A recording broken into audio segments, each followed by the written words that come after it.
হরে কৃষ্ণ, সকলকে আজকে শাস্ত্রচক্ষুর গীতা ক্লাসে স্বাগতম। আজকের এই পর্বে আমি শ্রীমদ্ ভাগবত গীতার 3য় অধ্যায়ের প্রথম শ্লোকে শুদ্ধ সংস্কৃত উচ্চারণে আলোচনা করব।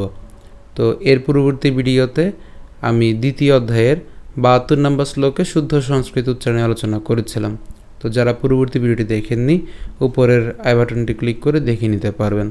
তো এখনও পর্যন্ত আপনারা যারা আমাদের এই শাস্ত্রচক্ষু চ্যানেলটিতে নতুন, প্লিজ কৃপা করে আমাদের এই শাস্ত্রচক্ষু চ্যানেলটিকে সাবস্ক্রাইব করবেন এবং ইতোমধ্যে আপনারা যারা আমাদের এই শাস্ত্রচক্ষু চ্যানেলটিকে সাবস্ক্রাইব করেছেন তাদেরকে অসংখ্য ধন্যবাদ।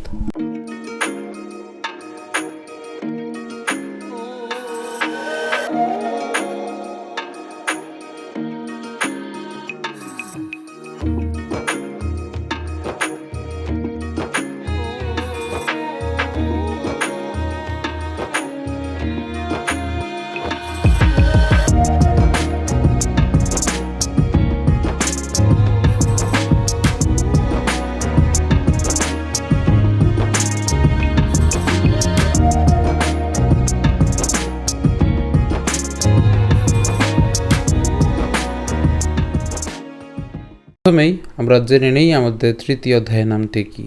3য় অধ্যায়ের নাম হলো কর্মযোগ। তো আমরা সংস্কৃতে যদি উচ্চারণ করি, এর উচ্চারণটা কেমন হবে? কর্মযোগা। ঠিক আছে, কর্মযোগা। তো শুরু করছি আমাদের প্রথম শ্লোকটি।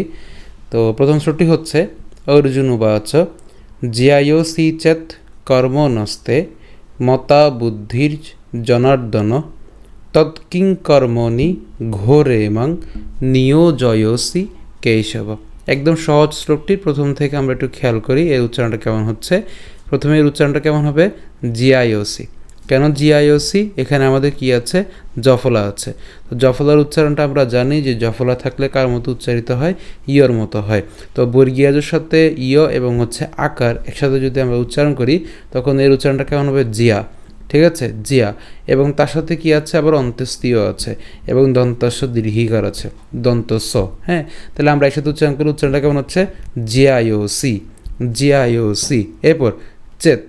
চেত কেন উচ্চারণ করছি? চেত উচ্চারণ না করে এখানে যে খণ্ডত যে উচ্চারণ আছে, এই খণ্ডতের উচ্চারণ হবে কার মতো?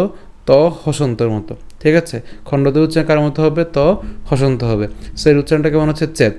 এরপর কর্ম নস্তে। নস্তে আমরা ওই দন্তস্বরটাকে আগে নিয়ে আসলাম, কর্ম নস্তে। এরপর মতা বুদ্ধির, এই রেফটা আমরা র হসন্ত আকারে ধয় সাথে উচ্চারণ করে ফেলছি, অর্থাৎ বুদ্ধির উচ্চারণ করছি। তাহলে বাকি থাকলো কি? জনার্দন। জনার্দন, ওই যে রেফটা আগে উচ্চারণ করব, তাহলে জনার্দন। এরপর তৎকিং কর্মণি, তৎকিং কর্মণি। এরপর ঘোরে মাং, ঘোরে মাং নিয়োজয়সি, নিয়োজয়সি কেশব। ঠিক আছে, তো আমি যদি আবার প্রথম থেকে বলি, জ্যায়োসি চেত কর্মণস্তে মতা বুদ্ধির জনার্দন তৎকিং কর্মণি ঘোরে মাং নিয়োজয়সি কেশব। তো আশা করি আপনারা বুঝতে পেরেছেন। অনুবাদ: অর্জুন বললেন, হে জনার্দন, হে কেশব, যদি তোমার মতে কর্ম অপেক্ষা ভক্তি বিষয়িনী বুদ্ধি শ্রেয়তর হয়, তাহলে এই ভয়ানক যুদ্ধে নিযুক্ত হওয়ার জন্য কেন আমাকে প্ররোচিত করছো? তা আপনাদের সুবিধার জন্য আমি পরবর্তী এই স্লাইডটিতে শ্লোকটি ভেঙে দেওয়ার চেষ্টা করেছি।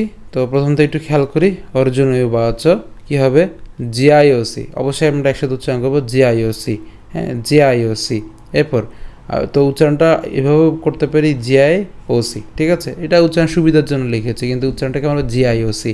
এরপর চেত কর্ম নস্তে, কর্ম নস্তে। হ্যাঁ, এরপর মতা বুদ্ধির, ওই যে রেফ ছিল, রেফের উচ্চারণটা কার মতো করবো বলেছিলাম? আমরা হসন্তের মতো করবো বলেছিলাম, সেজনের উচ্চারণটা কেমন হচ্ছে? বুদ্ধির। মতা বুদ্ধির জনার্দন। এরপর তৎ কিং কর্মণি ঘোরে মাং নিয়োজয়সি কেশব।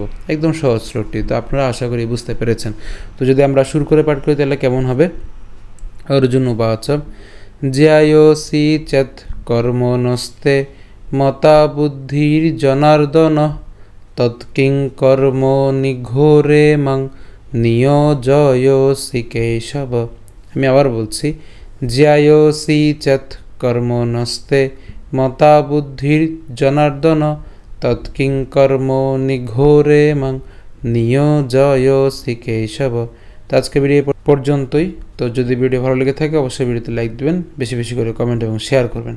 তো এখনও পর্যন্ত আপনারা যারা আমাদের এই স্বাস্থ্যচক্ষু চ্যানেলটিতে সাবস্ক্রাইব করেননি, কৃপা করে আমাদের এই স্বাস্থ্যচক্ষু চ্যানেলটিকে সাবস্ক্রাইব করবেন, এবং ইতোমধ্যে আপনারা যারা আমাদের এই স্বাস্থ্যচক্ষু চ্যানেলটিকে সাবস্ক্রাইব করেছেন তাদেরকে অসংখ্য ধন্যবাদ। ধন্যবাদ সকলকে। হরে কৃষ্ণ।